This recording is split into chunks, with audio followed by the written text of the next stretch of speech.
Hello everybody, my name is Emily and I am with Vintage Polka Dot Shop on Etsy, and I am trying to do a mass make of 12 different woodland journals, and I wanted to bring you along with me. I don't know how I'm going to edit this. I'm probably going to do one video with all the covers. I'm doing 3 different similar style of covers. And just kind of break them into segments, so I might just film everything and edit it together. I have no idea what I'm doing. This is the first time me trying this setup in the new house, so hopefully I don't blow it. But anyway, so today we're going to start with chipboard covers, and I've made 3. Of course, they're not done yet. They're just the simple bones or slash body. I'll just show this one. I love this fabric. Isn't that sweet? Look at that. With the bunnies. And the little swallow. You can't really see the full squirrel. Oh, there's still face. I don't know what I'm doing. Hopefully you can see it and I'm not like totally being awkward here. Well, I'm probably being awkward, but that's okay. And then this was from Hobby Lobby. They probably still carry it. They tend to keep their fabrics for a couple years, because I've been buying stuff for a long time to make these. So today we're going to do this one. And what I did was I had this chipboard that I'm not really sure how thick it is, probably 1/8 of an inch. And I thrifted it. If I can find it online, I will include a link. And then I have a piece of muslin that I've cut to put on first before I put the pretty fabric on. And then fabric tack, or it's 3-in-1, I can't remember which, in a Sugar Bell bottle. And then of course you gotta have your scissors. And then I put it on this on a Dollar Tree placemat, because I find it's a little easier to move things around. So I'm gonna take these off, and I cut these 9x6, and I used a good quality paper cutter. And then this is 2 inches by 9 inches. And so what I'm gonna do is just stick the glue on. And I got the idea of putting the muslin down first. I mean, this is no radical new way of making book covers, but sometimes it's just kind of fun to see how people do things, even if you're familiar with it. And I got this idea of using the muslin first from Paper Terrace, Jessica, and she was doing like recycled boxes, and I liked it because I thought I'm just gonna eyeball it. Doesn't have to be perfect. I just have to have muslin that goes around, because it adds a little bit of softness without being poofy, like batting would. And then it also makes it so if you have a light covered journal, or fabric, I mean, the dark isn't really showing through. It's pretty even throughout. Oh, and the other thing I'm using, which I forgot to say, is a piece of Tyvek. Sorry about that. And then the fabric for the cover. So this is a scrap of that chipboard. And I like to use it just to kind of eyeball how far apart my cover and spine should be. And then, actually I did that a little soon, but that's okay. I'm going to put glue down first and then do it again. It's not an Emily video if it's not a little awkward.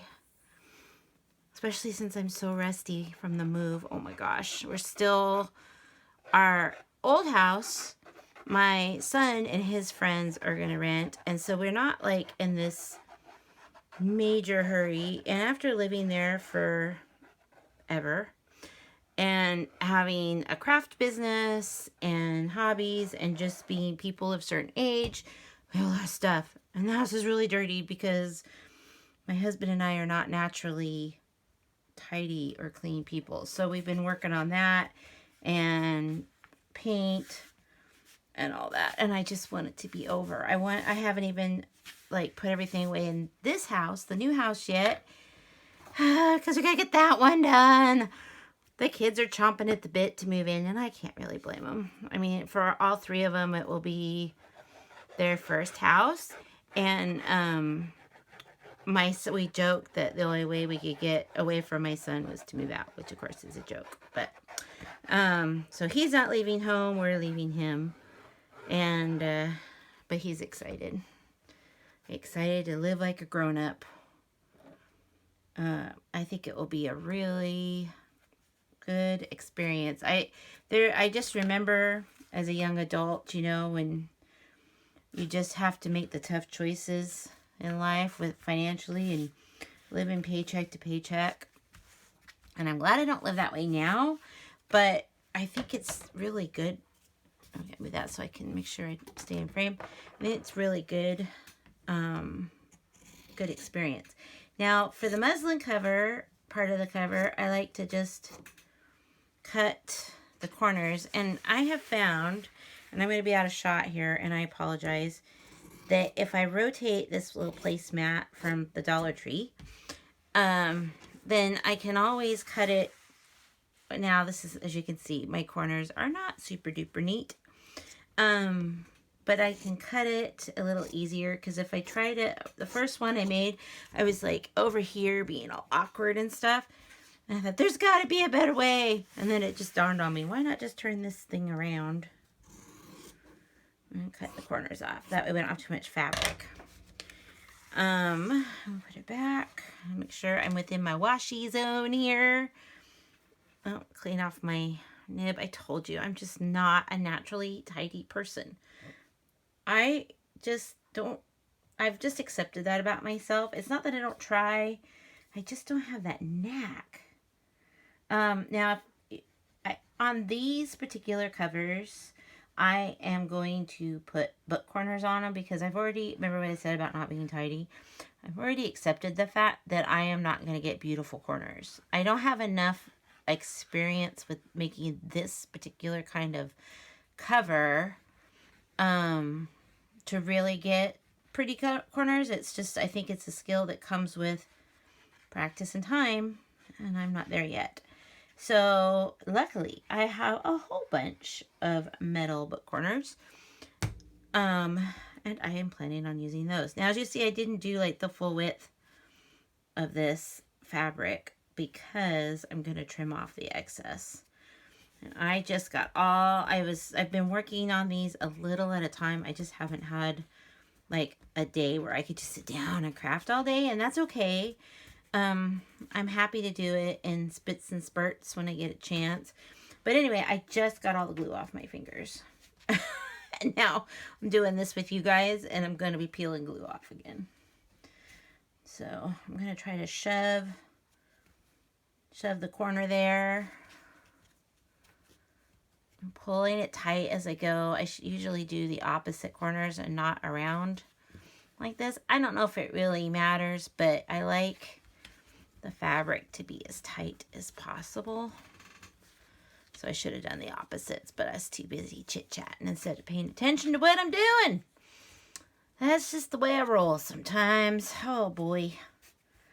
So there we go. Pull, pull, pull. Now the muslin corners are not, since it's going to be covered with the decorative fabric. See, this is why I wanted to do this. I'm doing 3 different styles of covers. I've got, oops, sorry about that, guys. I just hit the thing. So I'm doing these fabric ones because, hello, fabric, and I love fabric. I used to be like a doll maker. Not like fine dolls, but like, you know, dolls that you would buy and decorate your homes with, especially like for fall and Christmas, like snowmen and primitive style Raggedy Anns and all that. And I totally forgot where my train of thought was going on this. But anyway, I don't do anything perfect, and I have no idea what I was going to say, so I'm just going to let it go, and I hope it wasn't super important. It's afternoon here, and I am not an afternoon person. I'm a morning person. All right, so we got that trimmed, and now I'm going to go back with the glue. Oh, fabric. That's what I was talking about. I am a bona fide, certified fabric addict. I love cotton calico fabrics with all the patterns and designs. And I've been training myself since I started making journals instead of dolls and snowmen and stuff, that I don't need yards and yards and yards. So I recently bought some awesome fabric from an Etsy seller, and I just bought half yards of each. It was weird. I used to buy like 2 or 3 yards of my fabrics at a time, because if you're making dolls and stuff, it takes more fabric. Okay, but still, I had to make these kind of covers because fabric. I love, love, love fabric. So there we go. And I'm not too worried about the wrinkles on the cover or this seepage. When I put the other fabric on, I'm going to do it a little different. I just wanted to get this on as my foundation. Now, I don't know if you can see, but see, it's a little, I don't know, kind of like loosey-goosey sort of, and it's not bad.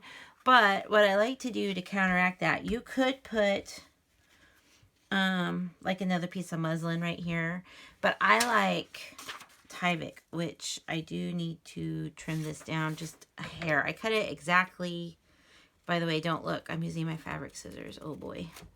Okay, which I think I just did that off camera. So as far as you're concerned, I use paper scissors. But anyway, I like Tyvek for this because it's just another material and it's super strong. And I bought a package of it on Amazon.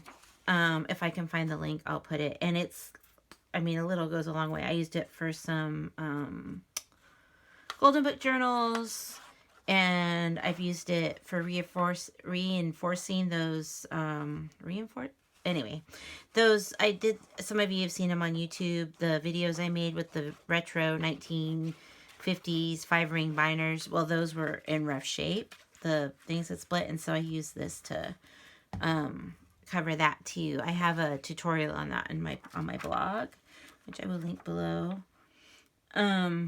So anyway, I like, and then of course you could, if you get a package or an envelope with a Tyvek, envelope, you could recycle it and then it would be free. And free is a very good price. Okay, so I'm going to lift this up and take my fingernail. You could use a bone folder or whatever, but my fingers are conveniently attached to my hands, so I don't have to find them. If they weren't attached, I'd be in trouble. So anyway, I like to do this to kind of get that crease going, you know. Went to all the trouble to put the gap there. We got to enjoy it, right? And now, as you can see, the glue doesn't go all the way to the edge. So I just take my glue bottle. And where it's kind of, and you know what? I'm thinking about this, and I'm just doing this. As I said, I haven't made a ton of these, so I'm by far not an expert. But, you know, since this is going to be covered over, because I'm going to do, what is that, a hidden, the hidden stitching. In other words, I'm going to stitch my signatures not through the covers of these, but through, on fabric and paper, and then glue them in place. So there'll be another layer here. So I guess it's not the end of the world if this sticks up, but take care of it. Maybe it'll prevent trouble later that I won't even know about because I prevented it, or I avoided it. Okay, so this is all glued in place. Now usually I would let this dry a little bit longer, but it is fabric tack. Oh, I'm making it worse. See what I mean about making things worse? I'm really good at that. So stop it, Emily, just let it go. Okay, I have this awesome fabric, which I got at a quilt store. Well, actually, it was like a craft store, not really a quilt store, at Battleground, Washington. And don't go running there because I bought the whole, what was left of the bolt, which wasn't a ton. But I love, love, love this fabric. This I did buy more than I needed because, as I said, I loved it. Okay, so this is plenty big. So the first thing I'm going to do is, I think, so I don't waste too much fabric, I could use the scraps in these woodland journals and other things. And it also has, looking at this, this has kind of a stripe sort of with this pattern. So I'm going to try to make sure that it's a little, excuse my head here, my head. Make sure it's not like totally cattywampus, if you know like what I mean. I'm not going to go for perfection, but make sure it's straight. Okay, I'm already just gonna trim off, and I'm gonna have to start off camera, and I apologize, but I'm pretty sure everybody knows what it looks like when someone cuts something with scissors. So hopefully, you know, this isn't like totally like, oh, that's how she does it, because, you know. All right, so we got that trimmed down a little bit, and I think we're going to trim down the sides just a tad, just a little bit, Look at these fun little scraps I'm generating. Use these on the top of a tag or ruffle them or something. All right, so there's that one. And then slide this over, slide my butt. And I'm going to trim this up a little bit. Alrighty. Oh, this fabric is so cute. Alrighty. So pardon me. I'm going to slide this back. Boy, you know, I have not gone back to check to make sure I'm okay, and I was out of frame. This is going to take some getting used to, guys. So thank you for bearing with Emily Amateur Hour here. Alright, so I'm going to not cut all the way to the edge. Because I'm going to use glue to kind of hold it in place. I can't make up my mind. I've done this kind of crafting before, and sometimes I cut all the way. Oh, I didn't rotate it. See, now I'm struggling. And I didn't go all the way to the edge, and sometimes I do, and I can't make up my mind what I like best for me. So, but I feel like with this way I'm doing it, and as I said, there's going to be metal book corners. So I have a little bit of grace. But I want a little bit of fabric there because I'm going to bloop some glue there to kind of hold it in place. All right. Now, the other thing I'm going to do, because see, I went to all the trouble to make little channels or grooves, I'm going to just do some little, and I'm definitely not going to go to the edge. As I said, this is, once again, so the fabric and the glue, you know, there's somewhere for the glue to go. But I don't want a bunch of bulk right here. So you could go back and cut it afterwards, but then you're going to probably end up with glue on your scissors. And I did the other three this way, and it worked pretty good. So, watching my washi. Watching, make sure I'm okay here. Alright, so I got that one, and as I said, I'm not even going for perfection. Because this is all going to get covered up when I put the inside, you know, stuff, like the paper and whatnot. Alright, so I'm going to start. Okay, come on, glue. Probably should have refilled this before I turned on my phone, but I did not. Alright, so we're going to put some glue here. I'm not going to be shy with the glue. And I'm not putting any on the front cover because I don't, so you got gloopy there. I don't want it to like show. Like, see how it is on the muslin? And if I did it, I think if I did Mod, but see, if you do Mod Podge, and there's nothing wrong with Mod Podge, but then you have like a Mod Podge-y finish. And I really just want it to be the fabric. Okay, so I start in the middle here, and I'm just really pulling it. And giving the glue a second here to grab it all. And just pull, pull, pull. Hopefully I don't end up with too wonky mushrooms. So I don't want to pull it unevenly. Of course, I picked the one that's going to probably show any mistakes to do on camera. But that's good because then we can learn from the mistakes together. But so far, it does not look too wonky. Okay, and then I'm going to rotate it on my little Dollar Tree placemat. And once again, I'm not going to be shy with the glue. And I'm out of frame. There we go. I'm going to gloop, gloop, gloop. And on the edges here, just kind of go right here. Make sure we get, and then here on the spine, we're going to be gloopy. And I really like the glue better in the Sugar Bell bottle. Whoever had that idea is a freaking genius. It's one of those things, I don't know who I saw do it first. You just start, when you start seeing your favorite YouTubers use tools like that, you start to go, yeah, I got to get me some of that, because clearly that, don't have to have everything that everybody has on YouTube, but if it makes your life easier. All right. So we got that, and now we're going to shove these out of the way so I can be in frame. And once again, not shy with the glue on the corners. And then we'll go along here on the edge. And who knows? Okay, there we go. And then for my other covers that I plan on making, and I want to film too so you guys can get some ideas on these journals. And I think these journals are probably going to take me like 6 weeks. I have never mass made journals before.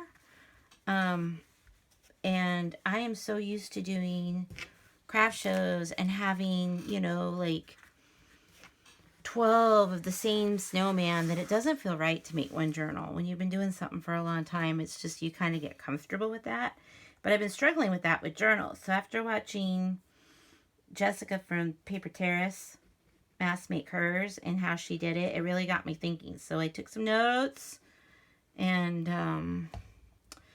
planned some things out. So anyway, to make life difficult, there are not all 12 going to have the same cover. But they all are going to be the same thickness, and they'll be very similar. So I have 4 books that will be altered books that are vintage. I've got some copies of Bambi and a really cool vintage book about trees. And I'm going to have to add new spines to them. Because I want them to be 2 inches. So I will do that on camera. And then I have the ones that will also be, I think they'll be really cool, but they're going to be have some challenges too, which I like challenges. And they're oversized books. They're like, 2 of them are kind of like, I can't remember if they're golden. They're like a golden nature encyclopedia books, and they have kind of a woodland cover. And there's 2 of those. Oh, so cool. I think they're gonna make really neat journals. And then I have Bambi's Children, which is an illustrated one, and it doesn't have a spine at all really anymore, so I thought that would be a great one to use for a journal. And then the last one is not an old book, but it's just got a beautiful cover, and it has like this arts and crafts artwork and stuff that I think will make a fabulous journal cover. And those are all really oversized, so that will have that challenge, because you can't take, like, I've done oversized journals, so I'm not worried about it, but you know, you can't take a 12 by 12 piece of paper and you have to jigger it together, so to speak. So I wanted to share the process. And then as I'm making the journals, I'm planning on making some journal kits to go with them. I have some old Reader's Digest that would work really well with the woodland theme, and I saved one of the Bambi books I had, so if somebody else wants to make a Bambi journal. So when I get all these finished, those will be done at the same time, and we can make, you know, and then you can watch this if you want ideas or make them on your own or whatever. All right, so part 1 of this is done. Whoop. For a second, I looked at this and I went, oh no, it's upside down. Oh boy, you know, oh, see, like this corner, I need to put a little bit more glue down. But book corners, metal book corners are your like bestest, goodest friend. And I'm also planning, which I'm not going to do right now, because I want to be sure, you know, I think I'm going to put, oh, what are those called? Like the rings on here, and these will have tassels on these ones. Isn't that just going to be the cutest? And then I have to decorate the covers, which I will also bring you along, or at least show you what I made. I just haven't made it yet. So this is the end, I guess, of part 1. I hope you're having a great day, and I'll see you in part 2. Bye. Okay, it's me from the future. I finished decorating the journals. I don't have the little hook on the side yet. I got a couple more journals I'm making. I think I'll sit down and do them all at once. But anyway, instead of waiting, I'm getting ready to film part 2 of making these woodland covers, like with a different style, and I wanted to share these real quick. So this is a die cut by Sizzix. I'll put it down below because I can't remember what it's called. And then I used the Tim Holtz Distress crayons, a little collaging, a little bit more Tim Holtz.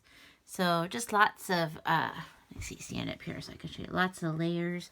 I did some eyelash trim.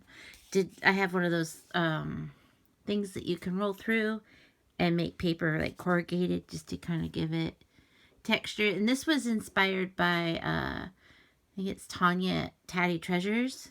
Oh, and then this is some of my coffee dye gauze. I made some and put it up online. It's already gone, but I'll do it again where it's like bigger pieces. So there's that one. And then, and see, remember the cute fabrics? Well, of course, you guys just watched the video. See, I finished these a couple days ago and filmed the video a couple days ago, or whatever it was. So it's like, this is Emily from the future. But you guys are still watching the same video. I'm going to edit these together. So there's that one. And it's the one with the, I love that print. Look at the squirrel. And then the other one. So this is a Tim Holtz die cut. Some old music, a little bit of stitching, and then the eyelash trim. So all very similar, because when you're mass making, it's easier just to make them similar. So now I'm going to say goodbye again and start filming part 2. See you later.